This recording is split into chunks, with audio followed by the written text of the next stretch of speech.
Welcome back, everyone. Today we're going to be talking about how to find the minimum and maximum using calculus methods. Question 1 asks, for which critical point does the function have a local minimum? Okay, so to find out where the local minimums are, or local maximums, just local minima, maxima in general, we need to find the derivative and set the derivative to 0. And the reason why we would do that is because, keep in mind, the derivative tells us the slope of the original function at any given point. And so therefore, if we find the derivative and set it to 0, that's going to tell us where we have a completely horizontal tangent line, right? Because a horizontal line has slope of 0, right? And if there is a completely horizontal tangent line, that could indicate a minimum or a maximum, right? If we think about here, we have a local maximum. And so right here, for a split second there, the slope is 0. And then same with down here as well, right? The slope down here would be 0. Whereas the slope beyond this point would be a positive slope, before it would be a negative slope, and then it would switch to 0 right at that minimum. So that's why we're going to be using this method throughout the questions today. All right, so let's get into actually doing the method. What is the derivative of f of x? Well, using the power rule, the derivative of f of x is equal to 3x squared plus minus 6x rather, not plus 6x. And then I'm going to set that to 0. So we'll get that 0 is equal to 3x squared minus 6x. Then if we factor, I get that 3x times x minus 2 is equal to 0. So that means the critical values are x equals to 2 and x equals to 0. Now here they didn't ask just for all the critical values. They wanted specifically where is the minimum versus where is the maximum. All right, so what we can do here to there are a couple ways to figure it out. We could also do the second derivative test, although I will be saving that for a future video. Another way we could do it without having to do the second derivative test is we can look at numbers that are a little bit below and a little bit above each of these and see what is happening there. So let's say that we have a number that's right before 0, like -1. What's happening at -1? Well, if x is -1 in here, in the derivative function, we would get 3 times -1 squared minus 6 times -1, and that's going to be 3 plus 6, which is 9, which is a positive number. So that means that it was a positive slope before it hits 0. And then after it hits 0, I'm expecting it to be a negative slope. So let's try that. At 0, we would get not at 0, because at 0 we're going to get 0, right? But at 1, so after 0, we get 3 times 1 squared minus 6 times 1, which is 3 minus 6, which is -3, which is less than 0, right? Meaning that after we have a negative slope again, right? So it looks like what happened was we had a positive slope, and then we had a slope of 0 right at the 0 mark, and then after that we had a negative slope again. And so that tells me that x equals 0 is actually a maximum then, based on what's happening around it. Now let's see what's happening after 2, right? Because we know that before 2, we have a slope that's -3, right? We have a negative slope, so that means that it's going downwards, and then we're expecting after this for it to go upwards again. And so therefore we're expecting after 2 to have a positive slope once again. And so let's find out if we do. Let's see, we would get 3 times 3 squared minus 6 times 3, which is 27 minus 18, which is 9, which is indeed greater than 0, right? And so therefore, yes, we do have that x equals to 2 is going to be our local minimum, right? Because before, at a number before 2, at 1, it was a negative value, so we had a negative slope, and then after we had a positive slope, so at that point, it makes sense that we would have had a local minimum. So C is our answer, and that's going to be x equals to 2. I'll also be showing for a few other methods throughout the different questions that we're going to work through today as well, for how we would find out if something's a local max or a local min. This is just one way to do it. All right, so our next question says, if f is differentiable and f prime of x changes from positive to negative at x equals c, then blank. Okay, so here's the thing. If it changes from positive to negative, right, that means first the slope was positive, and then after the slope was negative, that would mean we would have a local maximum. And so this one about a local maximum is correct.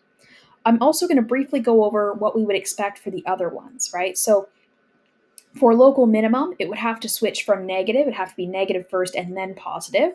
For an inflection point, we would end up with it not necessarily switching directions, right? If we have an inflection point, then that would mean we have a change in concavity, but not a change in being positive versus negative. And then if it is concave up, well, the thing is, if it's concave up, that would go with it being a minimum, right? If it's concave up, that would mean the second derivative would have to be a positive number for it to be concave up, and that would also be an indicator of a local minimum in this case. And so, therefore, that one also would be a no. Here's another one. The derivative of function g is shown below. Looks like the g prime of x value is positive when x is less than 1, then 0 at x is 1, then negative between 1 and 3, then 0 at 3, and then positive at x is greater than 3. And so they're asking which one of these describes the behavior.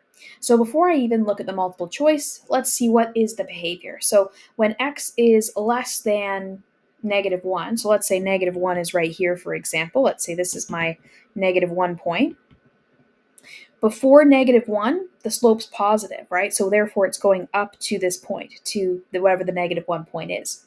Then it switches direction, and from 1 to 3, it goes down. So let's say then this is negative 3, let's say, or sorry, my apologies. I put negative 1, that should be 1, and this would be 3. So let's say right there, this is 3, and then after that it's 0 again, and then switches directions once again to be going up like that. So there's our 1, and there's our 3. So what's happening here? Basically, there's a local max at 1 and a local min at 3. And so therefore the answer would be A. All right, I'm going to do one more multiple choice, and then I'm going to get into a couple of free response questions.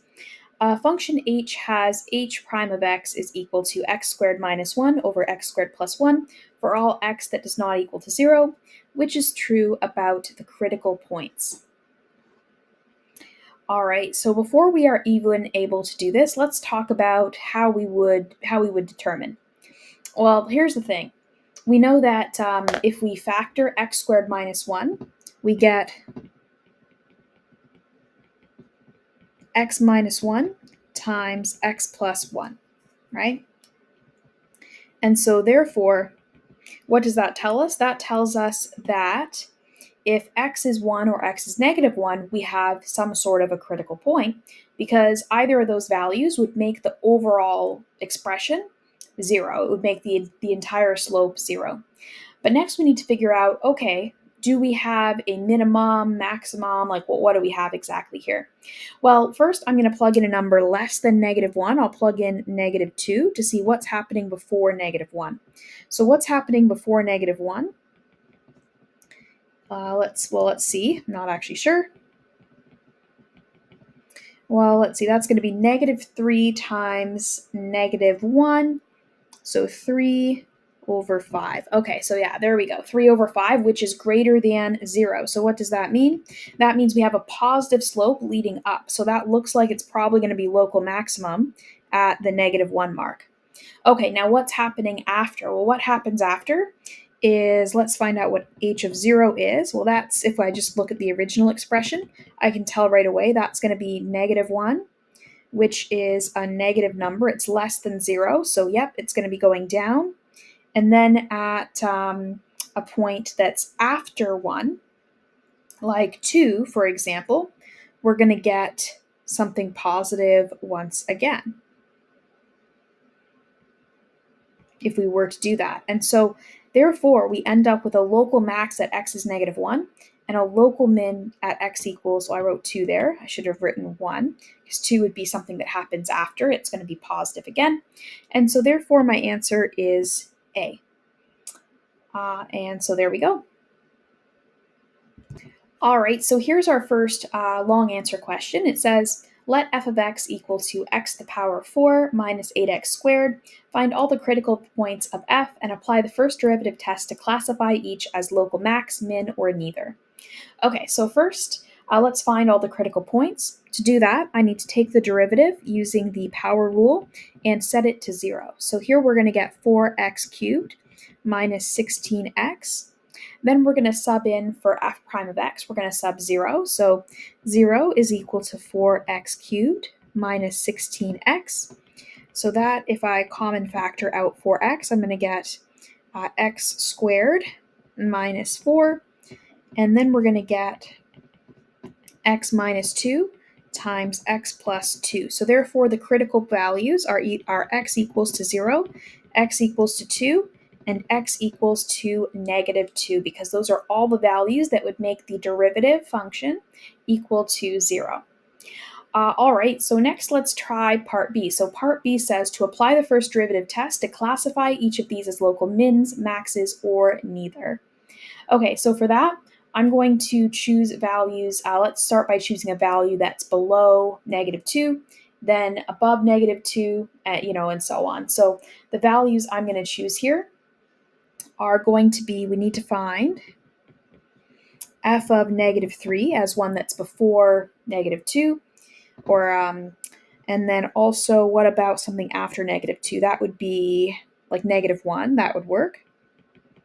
And then negative 1 would also work for what else? That would also work for something that's before 0. Something after 0 would be 1. Something after, and then that would also work for being before 2. Something after 2 would be 3. So I'm going to look at all these values here and what they would be. So for the first one, it would be 4 times negative 3 cubed minus 16 times negative 3, which, let's see, that's going to be negative 27 times 4, which is negative 108 plus 48, which is negative 60, which is less than 0. Okay, so what does that tell us? That tells us that before the negative 2 mark, we're at negative 3, we're going downwards. Okay, so we're starting going downwards here. So I'm just going to draw something downwards just to try to help visualize this a little bit. Okay, then for negative 1, I'll do the same thing.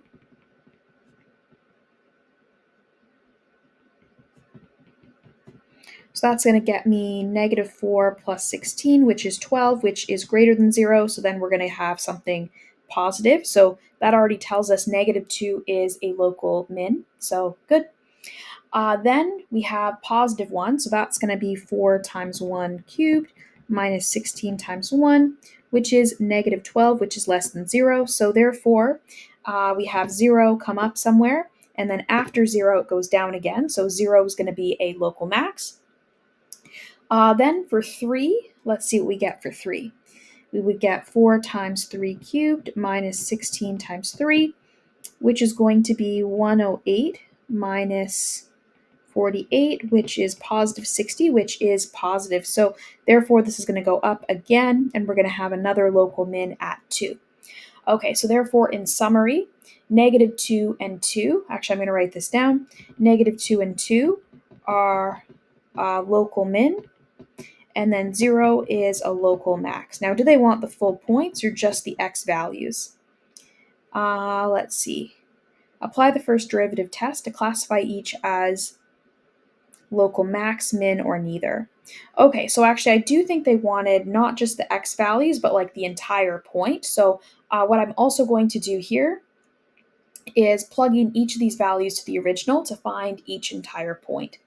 And actually, perhaps that's something I could have done for A, for critical points, not just x values of critical points in hindsight there.